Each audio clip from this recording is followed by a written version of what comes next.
വാതിൽപ്പടിയിൽ കൊലപാതകരെന്ന് സംശയിക്കുന്ന രക്തക്കറ ഉണ്ടായിരുന്നു. അത് മറ്റൊരു തുമ്പാണ് സാർ. രക്തം പരിശോധിക്കാൻ ഫോറൻസിക് ലാബിലേക്ക് അയച്ചിട്ടുണ്ട്. അയച്ചോളൂ. പക്ഷെ ഞങ്ങൾക്ക് അതിന്റെ ആവശ്യമില്ല. തുമ്പുണ്ടാക്കാനും കേസ് തെളിയിക്കാനും ഞങ്ങൾക്ക് സ്റ്റേറ്റ് പോലീസിന്റെ സഹായം ആവശ്യമില്ല.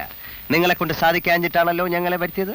സാർ, ഞങ്ങളാൽ കഴിയുന്ന സഹായം. നോ, ഞങ്ങൾ ചില നിർദ്ദേശങ്ങൾ തരും, അതനുസരിച്ചാൽ മതി. ആദ്യമായിട്ട് മിസ്റ്റർ മരിച്ചാലിന്റെ പേരെന്താണ്? അശോക് വർമ്മ. അശോക് വർമ്മയ്ക്ക് മരിക്കുമ്പോൾ എത്ര തൂക്കമുണ്ടായിരുന്നു?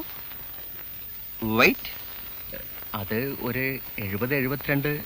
ഊഹം പറ്റില്ല, കൃത്യമായ വെയിറ്റ് വേണം. എന്നിട്ട് അതേ വെയിറ്റിലുള്ള ഒരു ഡമ്മി ഉണ്ടാക്കണം. ആ ഡമ്മി ഞങ്ങൾ മുകളിൽ നിന്ന് താഴേക്കിടും. സാർ, കുത്തേറ്റാണ് വർമ്മ മരിച്ചത്.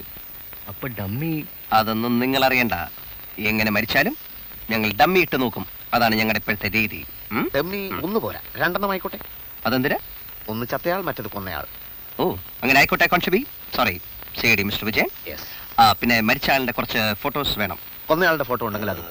കൊലയാളി ആരാണെന്ന് അന്വേഷിക്കാനല്ലേ സി ഡി നമ്മൾ വന്നത്? അല്ല, ശരിയാണ്. പക്ഷെ ഫോട്ടോ ഉണ്ടെങ്കിൽ കുറച്ചുകൂടെ എളുപ്പമുണ്ടല്ലോ. ഓക്കെ, തൽക്കാലം നമുക്ക് പോകാം. കമാൺ.